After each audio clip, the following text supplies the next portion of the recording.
Hey guys, welcome back to the channel. We're picking back up on our fan speed controller. We're going to get the temp sensor installed on the engine.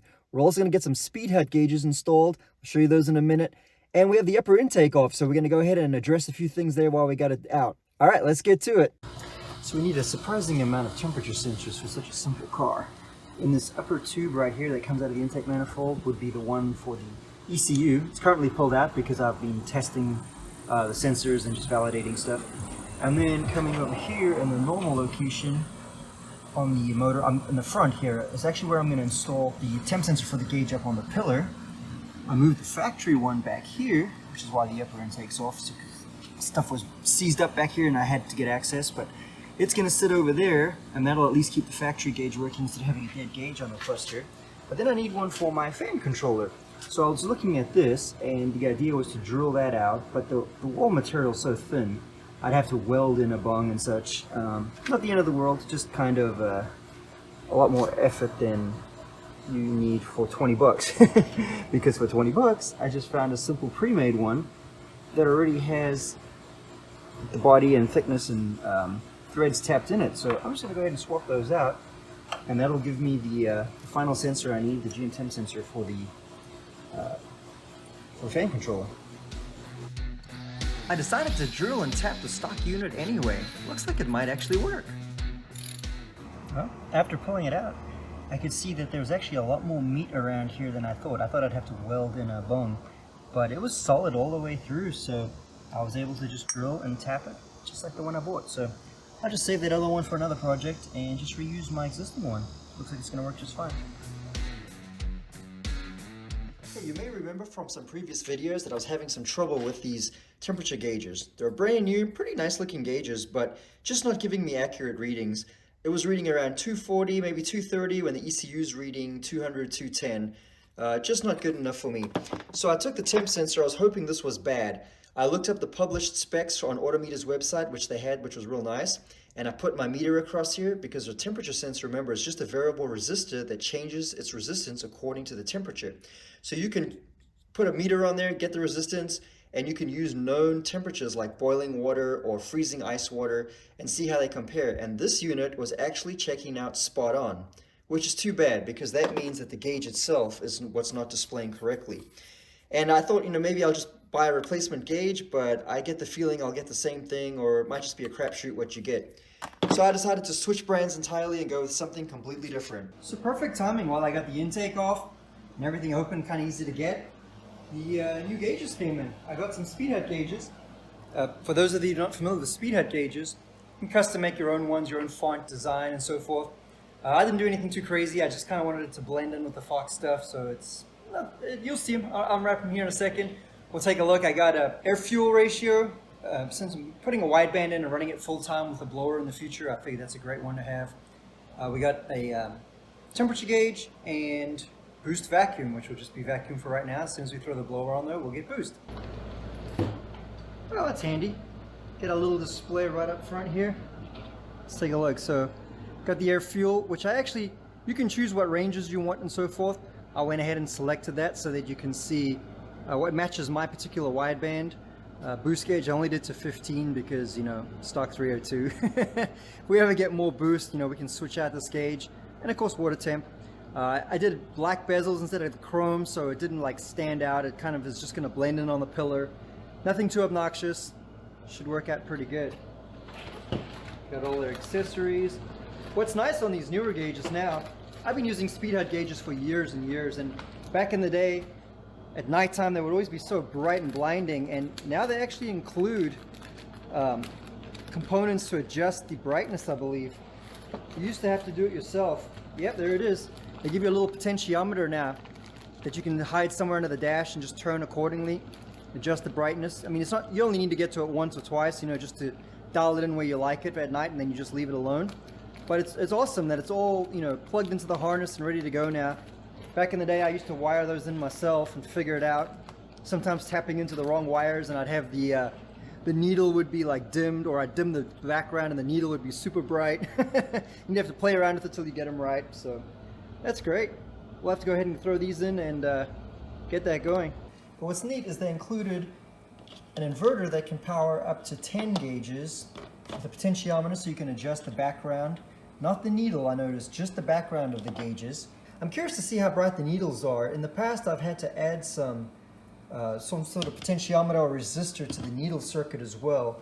So maybe in these newer versions, I haven't bought these in a couple years, but I've been through many sets. I've had, I don't know, at least 4 or 5 sets on my cars of these Speedhut gauges of various designs. I'm curious to see if they fixed the needles or changed them, that they're not really bright anymore. Maybe that's why the potentiometer doesn't cover the needle.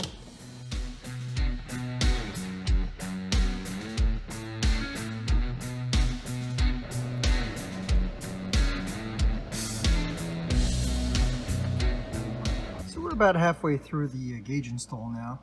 They're physically in the car. Screw up top there, screw in the center. They kind of pinch down and held in place. The harness behind them is built and funneled through. You can see I had to pull a lot of the dash out, speaker grill, and if you have a speaker, you know, you'd want to pull that out for easier access. I don't have speakers in the car, I'm not a music guy, but you know, so this is the first part here. The wires all come down. We're kind of a mess. We're gonna have to get under the dash and tuck in the wires and wire it up. I got the electrical here for the light switch hooked up, so that'll get the lighting, the background, and the needle. There's the potentiometer down here, it's dangling, but it's threaded behind the dash. So we'll get all the wiring wrapped up and buttoned up, and then we should have these gauges in. So it's a little bit of work, you know, tearing apart your dash, parts of it to get to, you know, access for the wires and such, but I think the end result's going to be nice. Okay, we got the upper intake manifold pulled out, and I'm looking over here. It's got some vacuum caps over some barbs, and they're kind of dry rotted, and just a vacuum leak waiting to happen, so that's no good. We're going to need to fix that. Plus, we're going to put boost on here, and these are just going to blow right off, so we're going to need to put proper caps and fittings on here. This conglomeration needs to come out as well, because we've got these tiny little ends here. So I'll change out the fittings here and the hoses, and we'll have everything with a much more solid positive connection. I need to sort out this thing too, double connection. So yep, let's get to fixing this.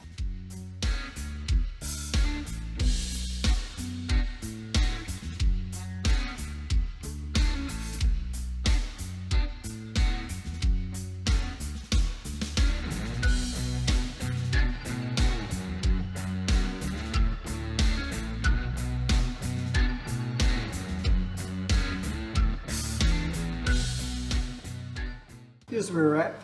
Got these two plugged, and this additional one here is plugged. We have barbs on here with our hoses. This is going to be the main heavy line that's going to feed the vacuum manifold on the firewall.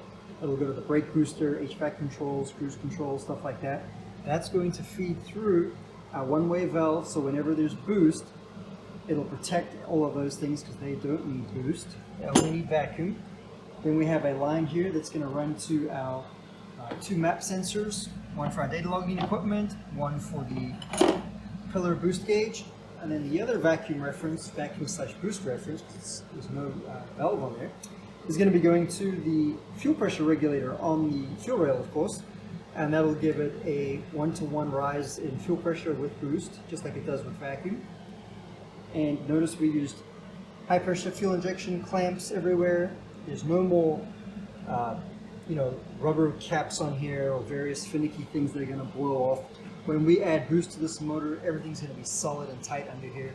Now this one additional port here may come in useful. Depending on what exact blower kit we get and what options it has and so forth, we may need a manifold reference here, you know, blow-off valve or a wastegate, or, you know, we'll see what setup we go with, but that's always going to be an option right there. We just pull this upper intake off, you know, it's a few bolts, it's not a big deal.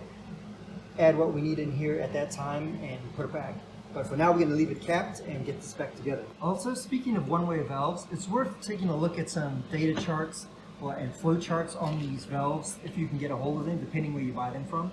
Some of them have a huge opening, like that whole plunger right there lifts up when this one opens. And then you see some of them have a pinhole and really don't flow a whole lot when they open. So just be careful of that. I ended up buying several of these off of Amazon, eBay, and also a few specialty sites, and there's definitely a difference in the way they flow. Even just using your mouth and sucking through them, you can tell what a huge difference there is.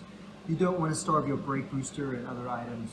Let's see, the other thing I got into here was the power steering lines. Oh, let me get under here. These power steering hoses that come to the cooler up front, I put the cooler back. I noticed that somebody used fuel hose in the past.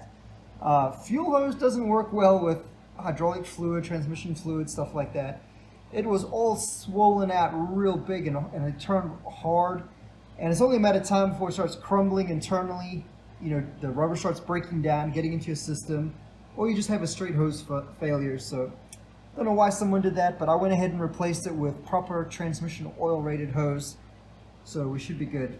All right, so this 92 Fox is coming together pretty good. 92 Fox, it needs a name. I don't like 92 Fox. I'm gonna think about that one. But anyway, it's getting together really good. Next time we're gonna go ahead and throw the coolant in there, fire it up, and work out the last few little bugs, and then go thrash on that thing and just see how that cooling system does. See you next time.